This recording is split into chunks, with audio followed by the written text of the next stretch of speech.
that's not going to be like super specific. It's just going to have the symbols, but you'll be able to kind of figure it out, honestly. Is it going to be the same as one of the ones that we already have, the sample schematic? No, I'm going to make my own one because it unfortunately shows the names. So you want us to follow the schematic then? That you give I'm us? going to make a ladder diagram as a component, right? Just with the components listed. With just the components listed and some other stuff. So, just to kind of showcase what I'm referring to here.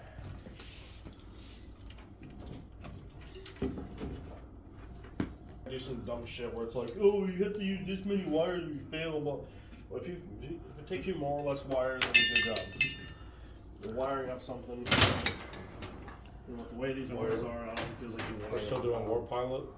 We're still doing Warp Pilot because apparently if I'm Proctor and I get the choice in the matter, that's what I was told.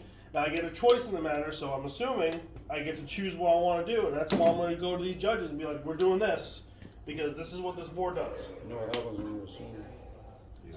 It's true.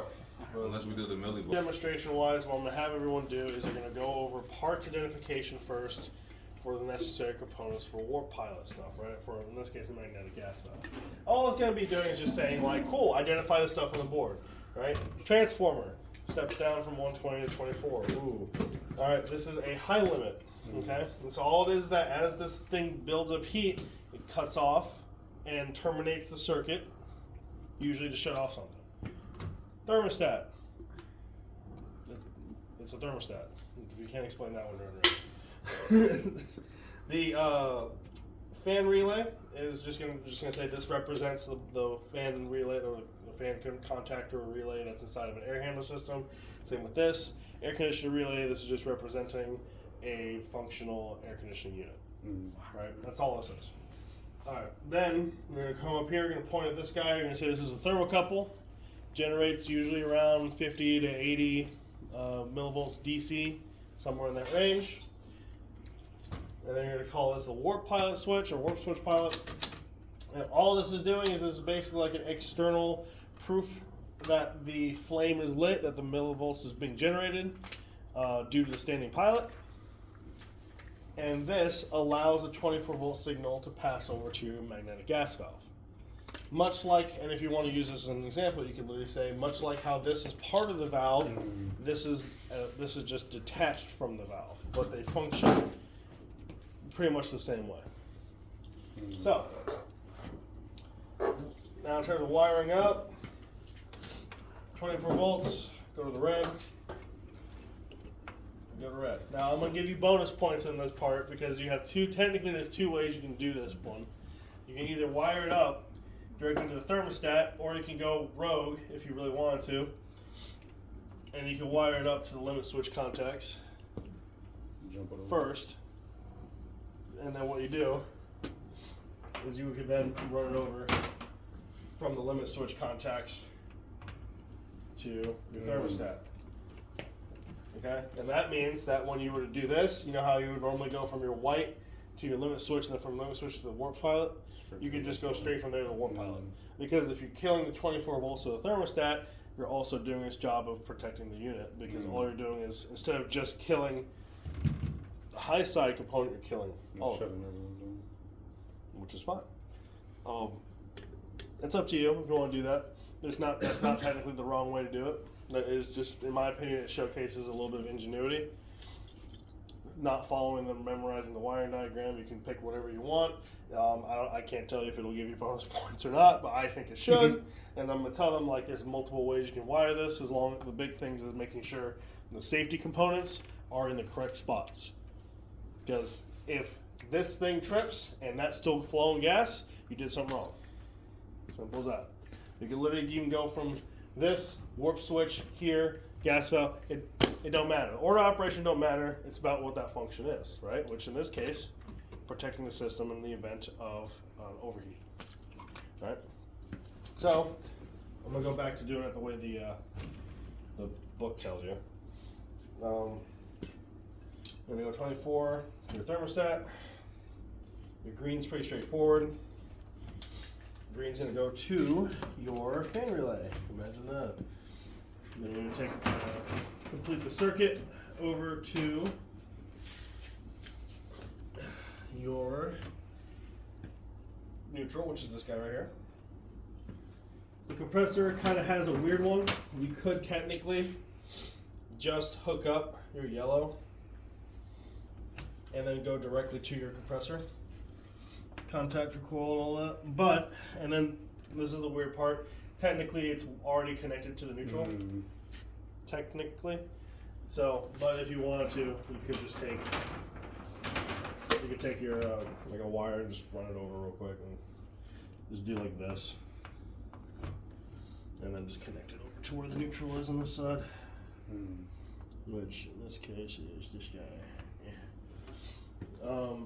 Now for the white part, white coming off of your thermostat is according to the diagram, going directly to your limit switch contacts. From your limit switch contacts, leaves the circuit, goes to your warp switch pilot. Your warp switch pilot to the magnetic gas valve. And because of this magnetic gas valve, this thing just requires a 24-volt signal to open up the little, essentially what is a solenoid coil on the inside of that thing, just to allow gas through. Nothing that much different. So you're going to connect that. Actually, wait, I'll use the white yellow. Shorter. So you're going to connect that to your magnetic gas valve. And from the magnetic gas valve, you complete the circuit back to the neutral, which you can just hook it up here. You know, use any of the other neutrals, no matter. And now all I would have to do is plug the unit in, turn the gas on, which I don't know if there's a plug nearby that's active.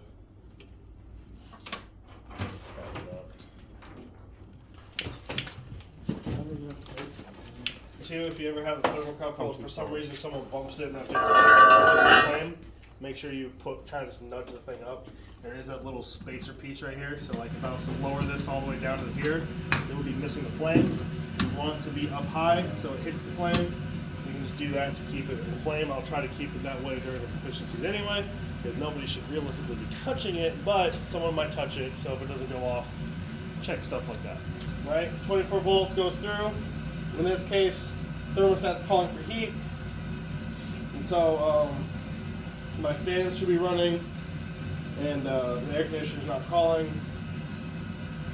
Right now, there's no power going to the magnetic gas valve because it's being held out primarily by the warp switch pilot, because it's got that millivolts voltage being generated by the thermocouple, but it's waiting because there's still a little bit of a disc that needs to be pushed down.